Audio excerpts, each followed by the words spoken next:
안녕하세요. 선크림 관련 자료들, 뉴스 기사부터 전문가 블로그, 또 성분 분석까지 오늘 한번 제대로 파헤쳐 보겠습니다. 이게 매일 쓰는 제품인데도, 파고들수록 진짜 흥미로운 지점들이 많더라고요. 네, 맞습니다. 선크림 거의 뭐 필수품처럼 여기지만 생각보다 정보도 많고 오해도 꽤 많죠. 네, 그냥 SPF 숫자만 보고 고르는 거 말고, 뭐 비타민 D는 괜찮은 건지, 성분은 안전한지, 바다에는 또 어떤 영향이 있는지 궁금하셨을 법한 내용들, 오늘 그 핵심들을 좀 짚어보려고 합니다. 좋습니다. 보내주신 자료들 보니까 정말 다양한 관점들이 있더라고요. 그 복잡한 이야기들을 좀 쉽게 풀어보죠. 그럼 가장 먼저 많은 분들이 궁금해하실 것 같은데요. 햇빛이 비타민 D 합성에 필수적인데 선크림은 자외선을 차단하잖아요. 이거 어떡하죠? 네. 그게 참 딜레마죠. 특히 한국인들이 비타민 D가 부족하다는 이야기도 많고요. 맞아요.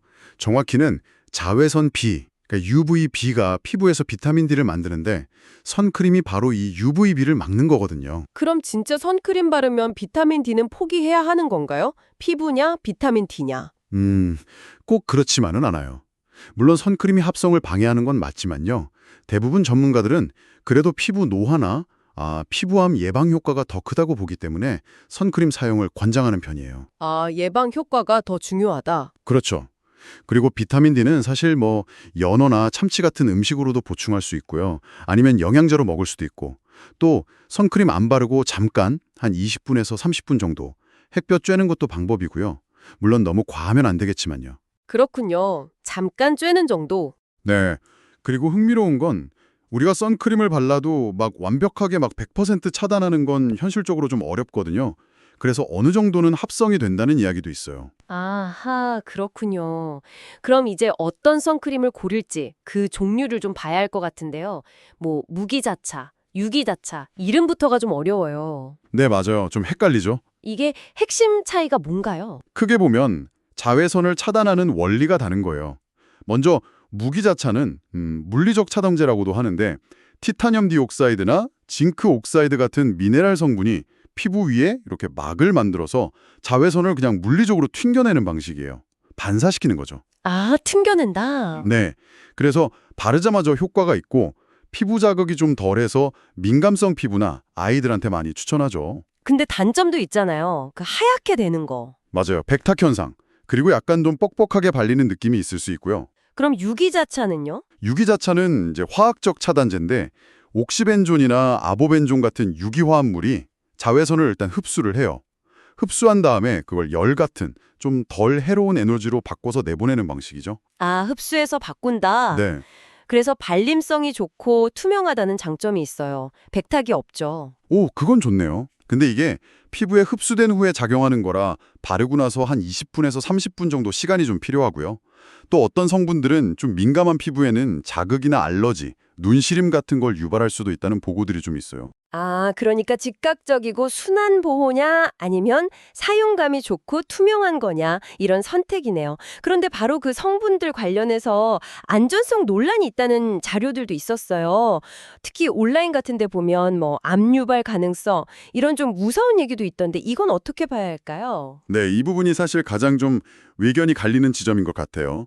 먼저 무기자차부터 보면 일반적인 입자는 피부에 거의 흡수가 안 돼서 괜찮다고 보는데 문제는 나노 크기 입자예요. 나노요. 아주 작은 거. 네, 이게 흡입했을 때, 그러니까 코로 들어갔을 때 폐 문제 가능성이 동물 실험 같은 데서 제기된 거죠. 그래서 IARC, 그 국제암연구소에서도 나노 티타늄 디옥사이드 흡입을 발암 가능 물질 2비군으로 분류했어요. 흡입했을 때. 그렇죠. 그래서 스프레이 형태는 좀 피하는 게 좋다는 의견이 있고요.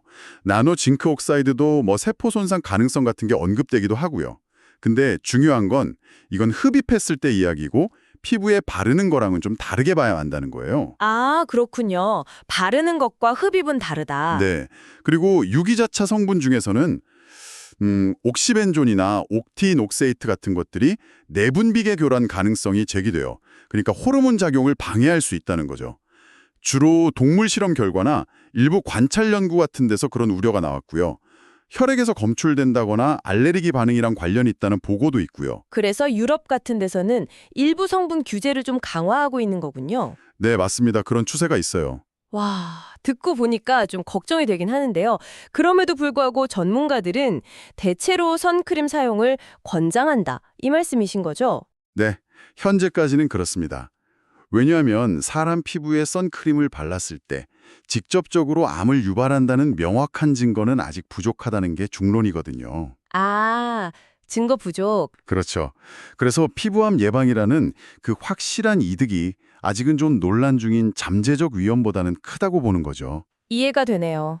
다만 이런 우려 때문에 성분을 좀 꼼꼼히 확인하는 소비자들이 늘고 있고 특히 임산부나 영유아는 더 신중하게 고를 필요는 있겠죠. 나노 입자나 특정 화학 성분이 좀 걱정된다면 비나노, 무기자차를 선택하는 것도 방법이고요. 아니면 일상생활에서는 너무 높은 지수 말고 SPF 한 15에서 30 정도도 충분할 수 있어요. 이게 사람 몸 걱정만 할 게 아니더라고요. 선크림 때문에 바다, 특히 산호초가 병든다는 자료도 있었어요. 아, 네. 그것도 정말 중요한 문제죠. 산호 벽화현 사항이라고 하죠. 맞습니다. 특히 그 유기자체 성분 중에 옥시벤존, 옥티녹세이트 같은 것들이 산호의 성장을 방해하고 하얗게 죽게 만드는 원인 중 하나로 지목되고 있어요. 그래서 하와이 같은 곳에서는 아예 그 성분 들어간 선크림 판매를 금지하기도 했고요. 아, 진짜요? 법으로 금지까지. 네, 그래서 만약 바다에 들어갈 계획이 있다면 리프 세이프 표시가 있거나 아니면 비나노, 징크 옥사이드 같은 미네랄 성분 위주로 된 제품을 고르는 게 환경에는 더 도움이 될 수 있겠죠. 참, 하나 고르는데 생각할 게 정말 많네요. 내 피부도 지켜야 하고 환경까지. 자, 오늘 이렇게 쭉 살펴봤는데요. 당신도 이제 선크림에 대해서 훨씬 더 깊이 이해하게 되셨을 거라 생각합니다. 단순히 SPF 숫자만 볼 게 아니라 비타민 D와의 관계부터 시작해서 무기자차, 유기자차 종류, 성분 안정성, 환경 영향까지 고려할 게 참 많다는 거죠. 네, 맞아요. 핵심은 결국 균형이랑 정보에 기반한 선택인 것 같습니다. 첫째, 자외선 차단과 비타민 D 필요성 사이에서 나한테 맞는 균형점을 좀 찾고, 둘째, 무기자차, 유기자차 장단점 잘 이해해서 내 피부 타입이나 상황에 맞게 고르고, 셋째, 특정 성분에 대한 우려를 그냥 무시할 수는 없지만 현재 과학적 증거를 바탕으로 너무 공포에 떨기보다는 좀 현명하게 주의를 기울이는 거죠.